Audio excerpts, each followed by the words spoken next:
Perekonomian pendapatan negara.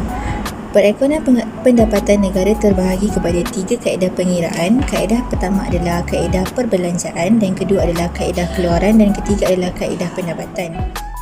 Mengikut kaedah perbelanjaan, pendapatan negara dihitung dengan menjumlahkan perbelanjaan terhadap barang akhir dan perkhidmatan yang dilakukan oleh semua sektor dalam ekonomi.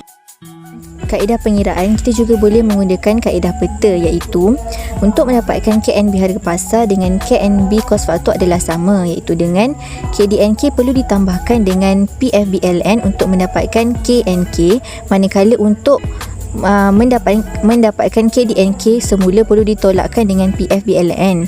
Selain itu, apabila KNK ingin ditukarkan kepada KNB, perlulah ditolakkan dengan susut nilai, dan jika KNB ingin ditukarkan kepada KNK semula, perlu ditambahkan dengan susut nilai. Seterusnya, apabila KNB harga pasar ingin ditukarkan kepada KNB kos faktor, perlulah ditolakkan dengan cukai tak langsung dan ditambahkan dengan subsidi. Seterusnya, apabila KNB kos faktor ingin ditukarkan kepada harga pasaran, perlulah ditambahkan dengan cukai tak langsung dan ditolakkan dengan subsidi. Bagi kaedah keluaran ialah apabila pendapatan negara dihitung dengan menjumlahkan nilai ditambah barang dan perkhidmatan dihasilkan oleh setiap sektor ekonomi. Sektor ekonomi terbahagi kepada 3. Sektor pertama ialah pertanian, sektor perlumbungan dan kuari. Sektor kedua ialah pembuatan dan pembinaan. Sektor ketiga ialah perkhidmatan. Antara sektor perkhidmatan adalah seperti utiliti, perdagangan burung, penginapan dan restoran, pengangkutan, komunikasi, kewangan, insurans, hartanah dan perniagaan, perkhidmatan dan kerajaan.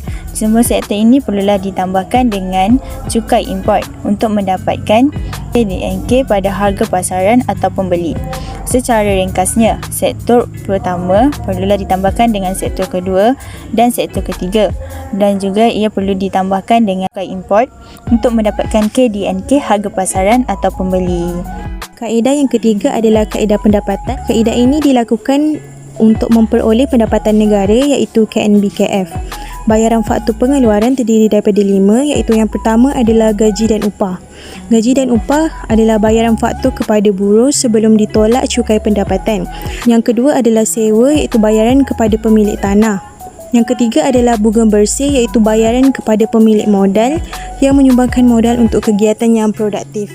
Yang keempat ialah keuntungan syarikat atau untung korporat. Ganjaran ini diberikan kepada operasi syarikat yang terdiri daripada keuntungan yang diagihkan atau dividen, keuntungan yang tidak diagihkan, dan cukai keuntungan syarikat. Yang terakhir ialah pendapatan perusahaan persendirian. Pendapatan ini diterima oleh peruncit, orang yang membuka restoran dan penjaja. Okey, ini adalah cara-cara mengira mengikut kaedah pendapatan. Yang pertama adalah gaji dan upah ditambah dengan sewa, kemudian ditambah dengan bunga bersih. Okey, cara untuk mendapatkan bunga bersih ialah bunga kasar tolak dengan bunga atas pinjaman pengguna tolak dengan bunga atas pinjaman kerajaan, dan ditambah dengan keuntungan syarikat. Keuntungan syarikat ini ada 3, iaitu keuntungan tak dibahagi, dividen, cukai pendapatan syarikat. Kemudian ditambahkan dengan pendapatan perusahaan persendirian dan dapatlah pendapatan negara, iaitu KNBKF.